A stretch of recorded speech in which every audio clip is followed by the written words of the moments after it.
Pai do Senhor a todos, é bom estar aqui mais uma vez com vocês, é, levando um pouco da mensagem de Deus, refletindo um pouco na palavra de Deus, para que é bom refletir na Bíblia, na palavra de Deus, porque ela restaura a nossa fé dia após dia.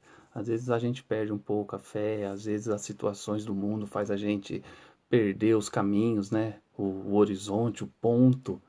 Mas quando a gente começa a ler a Bíblia, começa a refletir na palavra de Deus, nós começamos a ver que sempre há um caminho, sempre há uma solução, sempre há uma luz no fim do túnel. E como nós estamos nessa semana de Santa, né?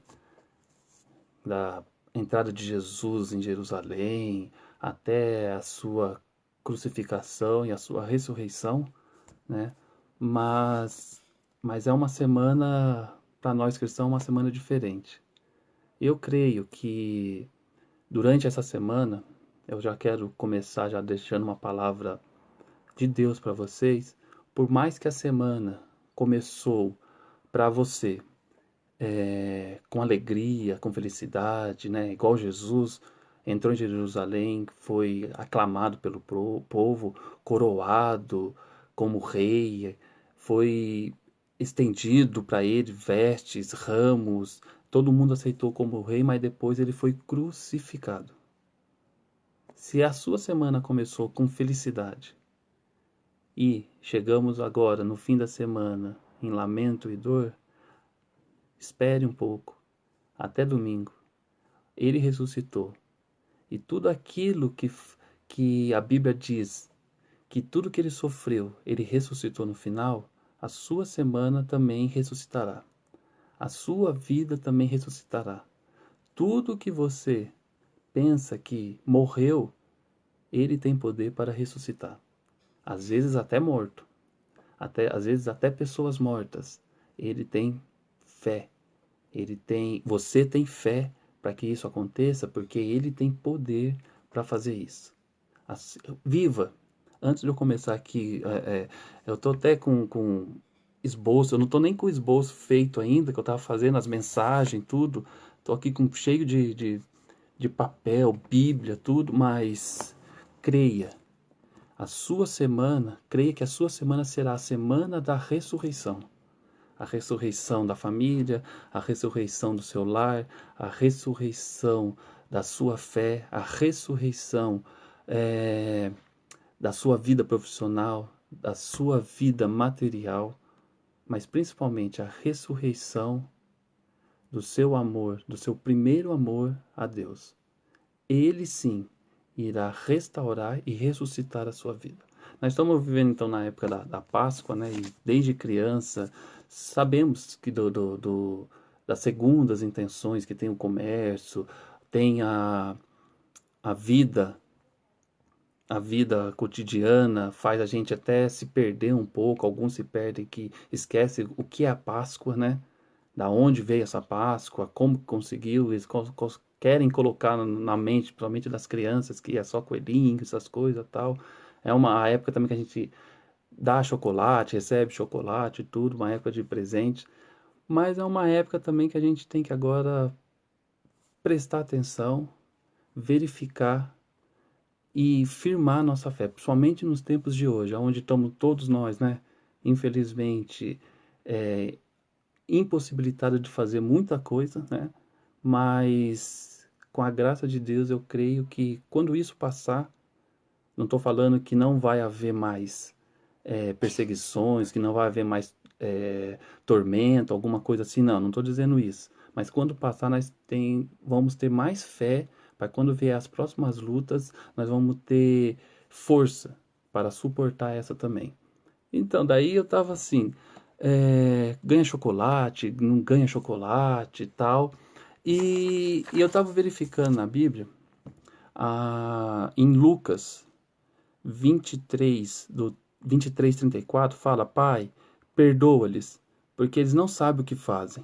E eu fiquei pensando nisso. Vamos lá. É que eu não, igual eu falei para vocês, não tô com o esboço pronto, mas eu quero passar para vocês uma pequena mensagem sobre perdão, sobre dar e receber. A Bíblia fala que é melhor dar do que receber. E eu vendo essa mensagem, bem na hora da crucificação, Jesus fala: Pai, perdoa-lhes, pois eles não sabem o que fazem. Isso está em Lucas 23:34. A melhor coisa da vida é receber. Isso ninguém tem dúvida. É ganhar coisa de alguém que você ama, admira, mas Deus nos ensina que é melhor dar do que receber. É uma das coisas mais difíceis na vida, é dar o perdão a alguém. Como é bom receber o perdão de alguém. Melhor ainda é você chegar na pessoa e pedir perdão. Por que eu falo isso? Porque tem gente que tem dificuldade de pedir perdão. E é falar, não sentir, não sentir no coração de pedir perdão. Mas o perdão não é sentimento. Perdão é atitude. Você pedir perdão à pessoa não é, eu vou sentir de pedir perdão à pessoa, não. Isso é atitude, principalmente uma atitude de cristão. Às vezes a pessoa não tem aquela vontade, vamos dizer assim, às vezes até vergonha de pedir perdão. E eu sempre falo que nesse caso, aquela pessoa que está um pouquinho mais com Jesus, até brinca um pouquinho mais com Jesus, vai em direção à pessoa. Chega lá na pessoa, às vezes a pessoa que cometeu ainda os pecados, né? Cometeu, falou alguma coisa, praticou alguma coisa. Às vezes a pessoa, ela não tem coragem de lhe pedir perdão. Então, nesse caso, tenha compaixão e chega na pessoa e diga: eu lhe perdoo, mesmo você não ter feito nada. Jesus fez isso. Pai, perdoa, eles não sabem o que fazem. Pai, eles não têm conhecimento daquilo. Eles não leram a Bíblia. Eles estão seguindo a lei. Então eles não sabem o que fazem.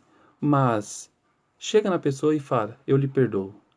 Com uma simples frase você consegue restaurar uma amizade quebradas há anos, consegue restaurar um amor aonde um dia foi quebrado, consegue restaurar um casamento falido literalmente. O perdão remove pedras grandes, pois o perdão liberta tanto o ofensor quanto o ofendido. Somente com perdão Deus consegue refazer novamente a sua vida. Sem perdão não tem como. Nós podemos sim cultuar Deus na igreja, podemos sim cultuar Deus na nossa casa, podemos falar do amor de Deus pela internet, como nós estamos fazendo hoje, ou na igreja presencial, mas sem perdão você não vai chegar longe. Mas eu não cometi nada, eu não fiz nada. Tenha compaixão. Chega na pessoa e fala: eu lhe perdoo. Mas por que você está pedindo perdão se eu fiz o erro? Não, mas eu lhe perdoo. Eu lhe perdoo porque você não sabia o que estava fazendo. Por mais que me feriu, você não sabia o que estava fazendo. Às vezes, isso acontece muito entre pai e filho. Entre pai e filho acontece muito isso. Quando eu falo pai, não, pais. Acontece muito isso. Às vezes os nossos filhos fazem coisa que nós não, sabe? Não acredito que ele fez isso, ou ela fez isso. E nós, por orgulho, às vezes por orgulho e por ser pai, por ser mãe, não, deixa ele ir. Lógico, tem certos pontos que tem que deixar mesmo, para a pessoa crescer.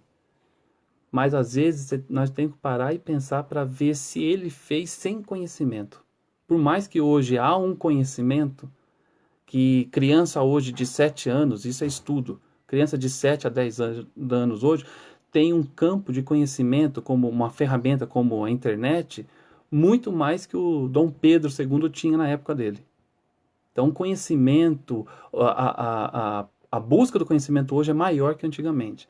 Mas mesmo assim, tem que verificar se a pessoa está buscando esse conhecimento que possa mudar o caráter dela e a atitude dela.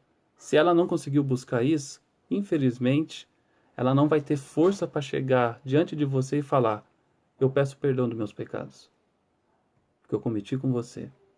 Com isso, se você chegar e falar: eu lhe perdoo, você vai restaurar, isso é certeza, é de Deus que eu estou falando isso, você vai restaurar uma aliança que foi quebrada há anos. E às vezes foi quebrada por um simples motivo, às vezes por uma bobeira, por uma palavra, por uma atitude, sem pensar, ou às vezes passou despercebido, mas aquela pessoa guardou.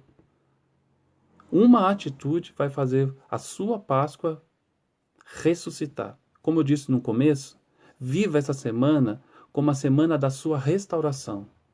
Hoje nós estamos falando aqui a mensagem que Jesus foi crucificado, ele morreu. Mas domingo ele vai ressuscitar. Então, tenha fé, busque esse conhecimento, busque essa ferramenta que se chama perdão, para que também no domingo seja restaurado, seja ressuscitado o amor que faltava aí na sua casa, que faltava no seu lar. Mas Jesus diz: Pai, perdoa-lhes porque não sabem o que fazem. Jesus, quando foi crucificado, eu sempre falo que a crucificação de Jesus não foi só açoite. Jesus foi crucificado, ele foi humilhado fisicamente, psicologicamente e moralmente. Essas 3 fases Jesus passou. E eu fiquei pensando, mas como que Jesus conseguiu suportar tudo isso só para ver eu e você salvo? E se eu disser que sim, você vai falar, não acredito. Eu falei assim, Vamos só buscar um pouquinho da história. A Páscoa começou lá em Gênesis. Se for abrir, quem está com a Bíblia, tanto a Bíblia mesmo para folhear, ou tablet, ou celular, ou se você tiver algum papel, se você quiser anotando os versículos que eu vou falando, você para estudar depois e ler mais com calma, você vai verificar que a Páscoa começou lá em Gênesis, lá no capítulo 3, versículo 21, quando Adão e Eva pecaram, se esconderam de Deus, fizeram de si uma roupa de folhagem, né? Foi preciso que Deus agisse não somente em favor deles, mas também em favor a nós. Deus teve que sacrificar um cordeiro para mostrar para Adão e Eva como seria executado o plano da salvação e como eles deveriam proceder todos os dias da sua vida com derramamento de sangue de animais, até a vinda do verdadeiro Cordeiro de Deus. Aí se você vai estudando mais um pouco, você vai ver que quando Deus fala à serpente, que a sua semente, a semente da serpente, seria ferida na cabeça e esmagada pela semente da mulher, depois que eu estudando, verificando, eu acredito que a Eva pensou que seria seu primogênito, que iria esmagar a cabeça da serpente, e com isso ela e Adão e toda a família retornaria ao Éden. Por quê? Por que o pastor está falando isso? Porque vamos lá, a palavra Caim vem da raiz quiná. Eu vou soletrar para você, até eu não sei se eu pronunciei certo, vou soletrar, ela é a letra Q, letra N, letra A e letra H. Essa palavra Caim significa redimir ou resgatar. A palavra Caim significa. Porém, pela história, ela acreditou. Então, porém, quando ela colocou esse nome Caim, ela não colocou, vamos colocar só Caim. Vamos, Adão, colocar só Caim. Não. Tem um significado a palavra Caim, significa resgatar, redimir. Mas, infelizmente, não foi ele que resgatou eles para voltar ao jardim do Éden. Eles não entenderam, porque não tem nem como entender naquele momento. Mas a verdadeira semente só nasceria praticamente há 6.000 anos depois, quando Jesus nasceu da Virgem Maria. Mas, e aí? E depois? Aí depois vem Êxodo, capítulo 12, do 1 ao 11, que fala que Moisés pediu para o homem separar os homens separarem o cordeiro ou um cabrito para sua família, para cada casa, né? Porém a família, se fosse pequena, se ajuntava para dividir com a outra família, tinha que comer apressadamente, não podia sobrar nada até pela manhã. Até pela manhã tinha que comer tudo. E os hebreus passaram ainda o sangue nas vigas, nos umbrais, né? E a partir dali também foi considerada a Páscoa de Deus. Então a Páscoa que nós comemoramos hoje, que é a morte e a ressurreição de Cristo, ela já é um projeto de Deus desde o começo, desde quando o homem pecou. Desde quando o homem errou diante de Deus, Deus já vem redimindo o povo. O primeiro cordeiro, ele foi morto por um casal. O segundo cordeiro foi morto por uma nação. Mas o verdadeiro cordeiro morreu por mim e por você. Morreu por toda a humanidade. João 3,16 diz, porque Deus amou o mundo de tal maneira que deu seu único filho, para que todo aquele que nele crê não pereça, mas que tenha a vida eterna. As palavras de Jesus, ela, mesmo depois de 2000 anos, são palavras que ainda ecoam, não só no universo, mas também ecoam ainda em nossos corações. São palavras que edificam, são palavras que nos emotivam, nos dá fé, mas também são palavras que corrigem e que cura, mas é uma cura sem peso. A Bíblia, eu sempre falo que a Bíblia não é uma série de histórias desconectadas. Cada história é ligada a uma e todas vão em direção a uma pessoa, que é Jesus. A gente está falando aqui de Adão. A história de Adão e Eva não se trata apenas do primeiro homem e mulher. Há um Adão melhor e verdadeiro que passou no teste de jardim e cuja obediência atribuída a nós. Tem várias passagens, tem vários. Tem Jacó, que foi o que lutou e recebeu o golpe do castigo, que caía a nós. Teve José. Há um José ainda melhor e verdadeiro, que estando à direita do rei, perdoou aqueles que o traíram e venderam, usando o seu nome, o seu novo nome, né? Ou o seu novo poder para salvá-los. E antes de salvá-los, perdoá-los. Ei, não há Páscoa sem perdão. Não há Páscoa sem amor. Não há Páscoa sem sacrifício. Não há Páscoa sem sangue. Não há como nós falarmos que cremos num Deus, que cremos num Jesus milagroso, sem referir essas pequenas mensagens, sem referir esses pequenos detalhes da Bíblia. Isaías 53:5 fala que ele foi ferido por nossas transgressões e moído por nossas iniquidades. O castigo que nos traz a paz estava sobre ele, e pelas suas pisaduras nós fomos sarados. As suas feridas, as feridas de Cristo, cura eu e você. E cura as nossas dores mais ocultas e profundas que existem em nossos corações. Aonde eu não posso chegar, aonde o médico não pode chegar, Deus consegue chegar naquele local aonde você chora de noite. Às vezes chora aí pro seu filho, chora pela sua filha, chora por um ente querido. Deus consegue, chora por alguma coisa que fizeram com você, que você está se sentindo muito magoado. Ele consegue chegar nesse local aonde nenhum médico consegue chegar.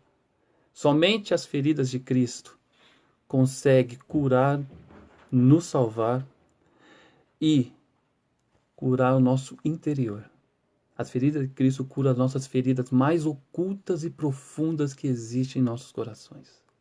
Ei, Cristo, domingo, vamos correndo pelos dias, hoje ele morreu, mas domingo ele vai ressuscitar.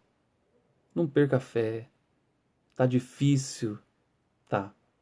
Eu falo também que tá difícil e muito difícil. Mas é a nossa semana da ressurreição. É a nossa semana de nós crermos que tudo que morreu vai ressuscitar. E eu não falo só de bênção financeira não, gente. Tudo que morreu vai ressuscitar. Tudo. E Deus vai fazer você lembrar o dia mau. Deus vai fazer você lembrar do dia mau. Porque quando chegar o dia da redenção, o dia da glória, o dia de você glorificar a Deus, ele vai falar, valeu a pena. Valeu a pena de ter morrido por ti. Valeu a pena de ter me sacrificado, de ter sendo açoitado, de ter derramado meu sangue por ti. Valeu a pena, porque hoje eu estou aonde eu estou, porque você creu, você acreditou na palavra de Deus. E só continuando mais um pouco, Jesus, ele foi chicoteado, ele foi humilhado, ele foi pregado antes de morrer. Eu queria tirar 2 detalhes aqui para você, para ver como que foi a humilhação de Cristo. O que ele preferiu passar para que eu e você pudéssemos ser salvos. O chicote que usaram em Jesus era um chicote especial. Ele tinha pequenos pedaços de osso, de metal, amarrados em vários fios de couro. Então, quando batia aquilo nas costas, no rosto, nas pernas de Jesus, ele não só batia, ele batia e arrancava a sua carne, ao ponto de aparecer os ossos. A Bíblia não conta quantas chicotadas que Jesus levou, até o dia que ele foi preso, do dia que ele foi preso até a sua crucificação. Alguns estudiosos, alguns teólogos falam que Jesus levou mais de 450 chibatadas. A Bíblia só fala que ele levou, quando ele foi preso, levou 39 chibatadas. 39 mais um, para não dar 40, caso de uma lei da Torá. Mas Jesus, pelos estudiosos, não tem nada na Bíblia, ele levou mais de 450 chicotadas. Andou 2 campos de futebol com uma cruz pesada. E antes de ele ser crucificado, ele foi açoitado, espancado, atormentado, foi arrancada a sua barba com força, perfurar a sua cabeça com uma coroa de espinho. Há 2 coisas aqui que eu queria que você prestasse atenção. Quando eu falei que ele foi arrancado a sua barba, por quê?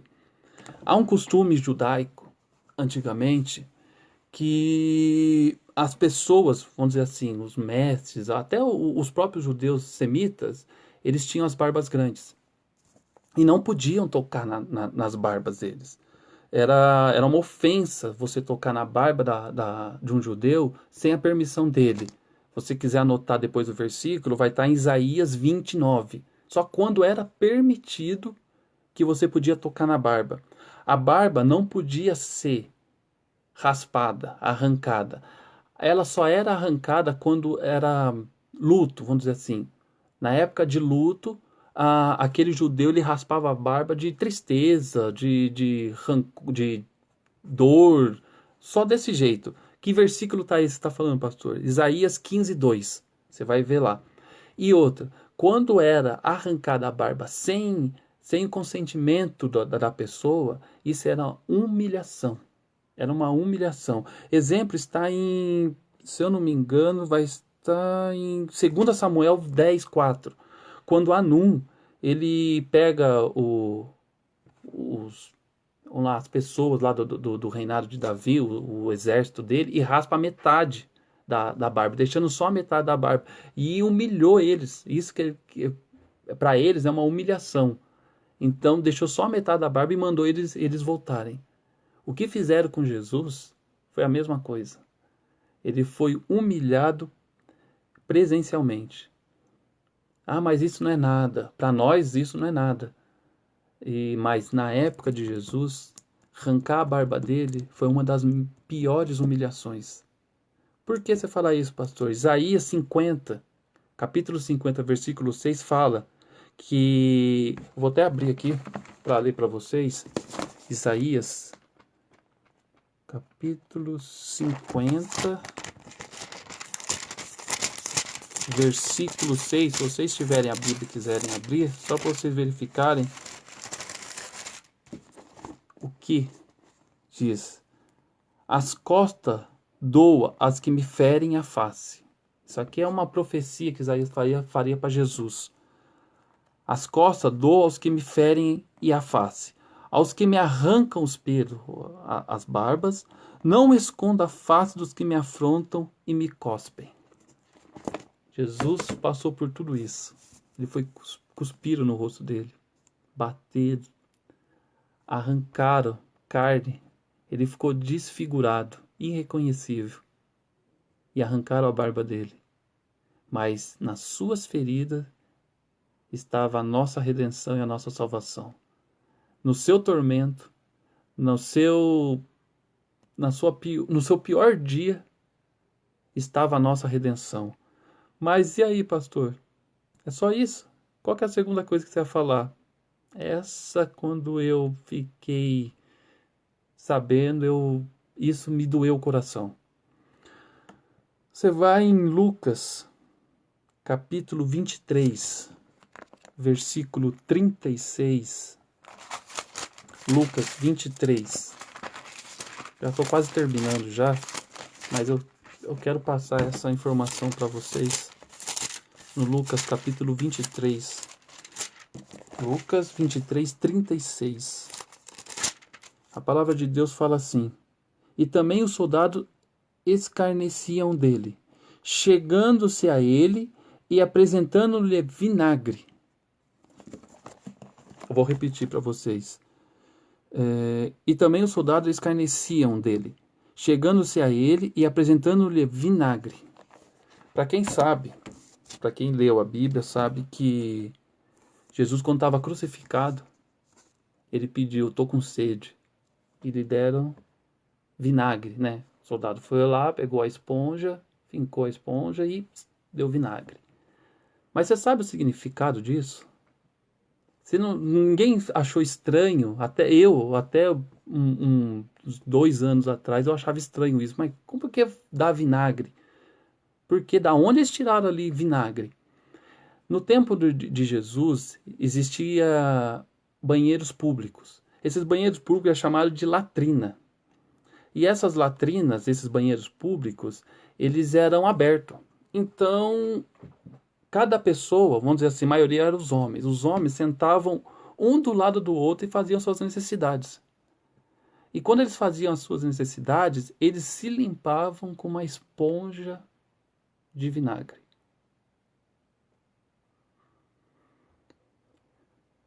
É o que você e eu estamos pensando agora. Deram a esponja que eles se limparam no banheiro, eles deram para Jesus beber o vinagre. Jesus não quis beber. Lógico, eu entendo que ele não quis beber por quê? Porque ele não queria ficar, vamos dizer assim, dopado. Deixar sua mente aérea para que o diabo tomasse proveito disso, falando, viu? Ele morreu, mas nem sabia que tinha morrido. Ele queria ficar são. Mas vai muito além disso. Vai muito além disso. Jesus passou dores, sofrimentos, humilhações que nós nem imaginamos. Nem imaginamos como foi. Nós cremos que ele morreu, ressuscitou, que ele se humilhou para que nós pudéssemos estar hoje falando do amor dele. Mas nós não imaginamos a humilhação que ele passou. Essa latrina, ela é pública. Esse banheiro era público. O soldado estava escarnecendo dele. Além de bater nele, além de fazer tudo o que fizeram com ele, ainda lhe deram vinagre de um banheiro, de uma esponja que estava no banheiro público. Você vai ver isso é nítido em alguns versículos da Bíblia. Até a palavra fel, se você for ver, tem que tomou vinagre em João 19, 29, tem em Mateus 27, do capítulo 27, do versículo 34, 35. A palavra fel que fala, que tem mencionado nesses versículos, no nosso dicionário, olha o que ela significa: um líquido muito amargo, excretado pelo fígado de animais e de homem. Foi o que deram para o nosso Salvador tomar o vinagre. E às vezes nós ficamos pensando assim, um homem que chegou para para uma moça lá do poço e falou para ela: se beber da minha água, nunca mais terá sede. E esse homem, no fim da sua jornada, lhe deram uma água, um vinagre de excremento. Eu não sei você, mas a crucificação de Jesus vai além dos nossos pensamentos. A humilhação que ele passou vai além dos nossos pensamentos. Por isso que a Bíblia fala que ele é o único que pode abrir o selo. Ele é o único que pode abrir o livro. Ele é o único que pode fazer o impossível acontecer. Às vezes nós falamos assim, como é que pode uma pessoa mudar o seu caráter, a sua conduta, de uma forma que não tem explicação? Por quê? Porque o homem que morreu há 2000 anos atrás, ele é digno de mudar a sua conduta, de mudar a minha conduta e de mudar o nosso caráter. A Páscoa, eu vou repetir, a Páscoa não é somente ovos, não é somente comemorar a ressurreição de Cristo, não é somente isso, é para nós lembrarmos, para nós refletirmos, para que nós não venhamos perder a fé. E outra, sem perdão não tem Páscoa. Perdoar é devolver ao outro o direito de ser feliz. E Jesus Cristo devolveu para mim e para você o direito de viver. E quem é esse Jesus? Eu quero terminar falando uma passagem de um pregador americano que ele diz o que é Jesus. Ele é a coroa. Ele é a coroa do universo, o cumprimento das profecias, o salvador do mundo. Ele sobrepuja a todos. Ele é a fox humana em toda a música e a estética em toda a estrutura. Ele é a mistura mais aprimorada de luz e sombra de toda a pintura. Ele é o ápice da realização em qualquer empreendimento. Ele é o artista, ele é o ele é o artista. Para o artista, ele é o suprassumo da beleza. Para o arquiteto, a pedra fundamental. Para o astrônomo, ele é a estrela da manhã. Para o padeiro, o pão da vida. Para o biólogo, ele é a vida. Para o construtor, o alicerce seguro. Para o carpinteiro, ele é a porta. Para o médico dos médicos. Para o educador, ele é o grande mestre. Para o engenheiro, o caminho novo e vivo. Para o geólogo, ele é a rocha eterna. Para o escritor, ele é a palavra viva. Para o fazendeiro, ele é o semeador, o senhor da colheita. Para o floricultor, a rosa de Saron, o lírio dos vales. Para o paisagista, ele é a videira verdadeira. Para o juiz, o justo de toda a humanidade.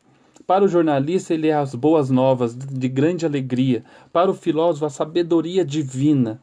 Para o pregador, ele é a palavra de Deus. Para o estadista, o desejo de todas as nações. Para o trabalhador, ele é o provedor de descanso. Para o pecador, ele é o Cordeiro de Deus que tira o pecado do mundo. Para o cristão, ele é o Filho de Deus, o Salvador, o Redentor e Senhor. Para o discípulo, ele é o comandante geral, que nos dá as suas ordens com clareza, incondicional e inconfundível. O primeiro cordeiro morreu para um casal, o segundo morreu para uma nação, mas o verdadeiro morreu e ressuscitou para toda a humanidade. Ele é Jesus, o incomparável. Ele é Jesus, o incomparável. Ei, sabe o que ele é mais também que eu digo? Ele é o verdadeiro templo, o verdadeiro profeta, o verdadeiro sacerdote, o verdadeiro rei, o verdadeiro sacrifício, a verdadeira luz, o verdadeiro pão. A Bíblia não é uma série de histórias desconectadas. Ela é uma única narrativa que aponta para uma única pessoa. Jesus Cristo, o nosso, o meu e o seu Salvador. A Bíblia diz em Salmo 119, 115: Lâmpada para os meus pés é a tua palavra e luz para o teu caminho. Ei, a sua semana vai ser igual a semana de Jesus. É a semana da ressurreição. Ei, viva essa semana feliz. Não estou falando, dê chocolate, faça, viva com a sua família. Somente nesses dias difíceis que nós estamos passando, a Páscoa é reunião. A Páscoa é harmonia entre família. A Páscoa é perdão. Por mais que nós venhamos lembrar o sofrimento de Jesus, mas a Páscoa é perdão. Que Deus abençoe a todos e que fiquem na paz.